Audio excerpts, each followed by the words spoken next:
Hello बच्चों, मैं doctor Priyanka एक बार फिर से आज आप सबके सामने। स्टूडेंट्स, मैं जो टॉपिक आज करवा रही हूँ आपको वो हमारे पिछले वीडियोस का ही कंटिन्यूशन है। आप सब जानते होंगे हमने theory of income, output and employment का टॉपिक शुरू किया था, जिसमें से आज एक बहुत ही इंपॉर्टेंट टॉपिक एक्सेस डिमांड मैं आप लोगों को कराऊंगी। दो ये टॉपिक बहुत लंबा है, हमें इसको 2 या 3 वीडियोस में इसको कवर करना पड़ेगा। तो आज हम सिर्फ एक्सेस डिमांड का मीनिंग समझेंगे और साथ साथ ये समझेंगे कि एक्सेस डिमांड की सिचुएशन क्रिएट ही किस वजह से होती है। तो let's understand first of all what you mean by excess demand. Excess demand refers to a situation when AD is greater than AS for reaching the full employment level. That means जब भी एक economy के अंदर उसकी aggregate demand या उसकी economy के लोगों की एग्रीगेट डिमांड उनकी एग्रीगेट सप्लाई से एक्सीड कर जाती है फुल एम्प्लॉयमेंट लेवल तक पहुंचने के लिए, तो उस सिचुएशन को हम कहते हैं एग्रीगेट डिमांड सिचुएशन। और उस aggregate demand excess demand situation और एक्सेस डिमांड की वजह से होने वाला जो गैप है, जो उसकी वजह से जो गैप क्रिएट होता है इकोनॉमी के डिमांड एंड सप्लाई के बीच में, उसको कहा जाता है inflationary gap. The gap which is created between them is known as inflationary gap। इसको हम इस डायग्राम से समझ सकते हैं।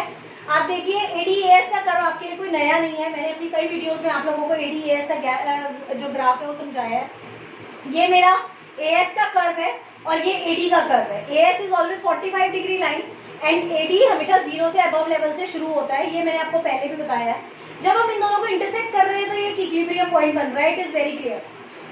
अब जब डिमांड ज्यादा है सप्लाई से तो डेफिनेटली एग्रीगेट डिमांड थोड़ा सा बढ़ेगा। हम इसको शो कर सकते हैं डॉटेड लाइन से, जो AD का एक हमशक्ल डॉटेड लाइन बनेगी ऊपर, जिसको हमने नया नाम दिया है AD dash. AD dash is the new aggregate demand of an economy due to inflation, या किसी भी चीज की वजह से जब इन्फ्लेशन हो जाता है मार्केट के अंदर या प्राइसेस बढ़ जाते हैं तो उसकी वजह से या डिमांड बढ़ने की वजह से, तो ये जो गैप क्रिएट हुआ है यहाँ पर देखिए AD के ऊपर AD डैश, तो अब जो नया पॉइंट ऑफ इक्विलिब्रियम बन रहा है AS के साथ इंटरसेक्ट करके, वो न्यू इक्विलिब्रियम पॉइंट है।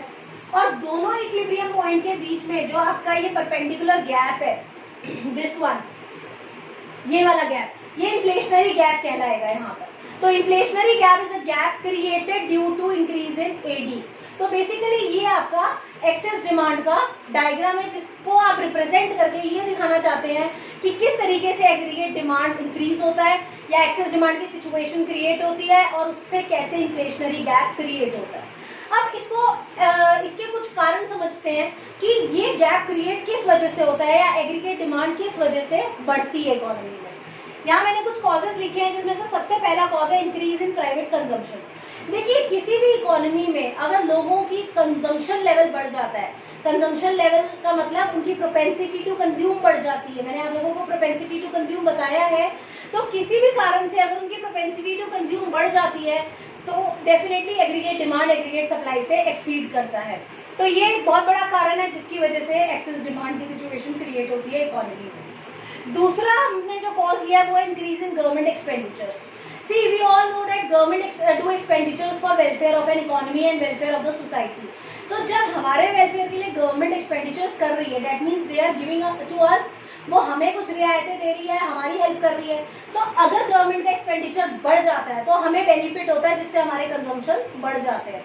तो इसकी वजह से भी ये सिचुएशन क्रिएट होती है। Third is cutting taxes. Government हमसे टैक्स लेती है, tax is a compulsory payment. तो अगर गवर्नमेंट ये टैक्सेस को कम कर दे किसी वजह से, या हमें सब्सिडी दे दे या टैक्सेस कम कर दे, बोथ आर सेम थिंग, तो उसकी वजह से जो इंसान की जो कंजम्पशन है वो अगेन राइज हो जाएगी, क्योंकि हमारे पास अब जो यूज होने वाली इनकम है, डिस्पोजेबल इनकम, वो ज़्यादा हो जाती है। तो जिसकी वजह से again we reach to this situation होगी। आगे है rise in expenditure. Rise in expenditure का मतलब हमारा एक्सपेंडिचर, अगर हम खर्चे ज़्यादा कर रहे हैं, अगर खर्चे हम ज़्यादा करेंगे तो डेफिनेटली हमारी डिमांड, इसका मतलब ज़्यादा है, और डिमांड ज़्यादा होने की वजह से क्या क्रिएट होता है, इन्फ्लेशनरी गैप। तो again we reaches on the same situation. And last but not the least is fall in imports. Imports कम हो जाने की वजह से, जब हमारे देश से इम्पोर्ट कम होंगे, मतलब हमारे देश वाले अगर बाहर से इम्पोर्ट कम करेंगे तो definitely we will left with more income, हमारे पास ज़्यादा डिस्पोजेबल इनकम रह जाएगी, और ज़्यादा इनकम होने की वजह से हमारा कंजम्पशन अगेन इंक्रीज करेगा, because our pocket is full of money now. हमारे पास बहुत सारा पैसा है खर्चा करने के लिए, जो पैसा हम इम्पोर्ट करने में खराब कर देते थे वो अब हमारे पास डिस्पोजेबल इनकम के फॉर्म में घर पे पड़ा है। तो इसीलिए अगेन हमारा कंजम्पशन फिर से बढ़ेगा। तो ओवरऑल अगर हम इसको समझने की कोशिश करें तो एग्रीगेट डिमांड एक ऐसी सिचुएशन है जो कंजम्पशन के बढ़ने की वजह से क्रिएट होती है इन नटशेल।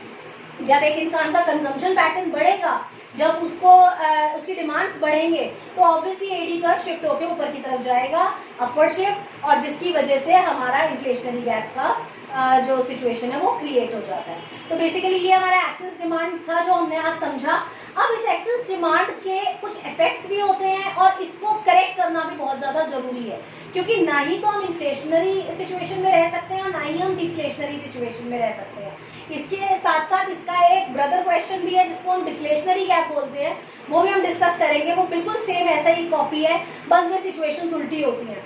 तो इसके बाद हम इसमें को मेजर्स करेंगे इसके कि किस तरीके से इस सिचुएशन को गवर्नमेंट डील करती है या करेक्ट करती है। बट उससे पहले आप लोगों को कुछ बैंकिंग टर्म्स पढ़ने बहुत ज़रूरी हैं जो मैं अपनी आने वाली वीडियो में आप लोगों को बताऊंगी, और वो हर एंट्रेंस के बच्चे के लिए बहुत इंपॉर्टेंट है वीडियो, और साथ ही साथ हर उस इंसान के लिए जो कि या हर उस स्टूडेंट के लिए जो मैक्रो इकोनॉमिक्स पढ़ रहा है या जो इन्फ्लेशनरी डिफ्लेशनरी गैप का क्वेश्चन जिसके सिलेबस में है। तो banking terms are very important. तो इसके साथ अगली वीडियो देखना ना भूलें, और तब तक के लिए इस वीडियो को देखें, वीडियो को लाइक करें और चैनल को यूं ही सब्सक्राइब करते रहें। Thank you so much.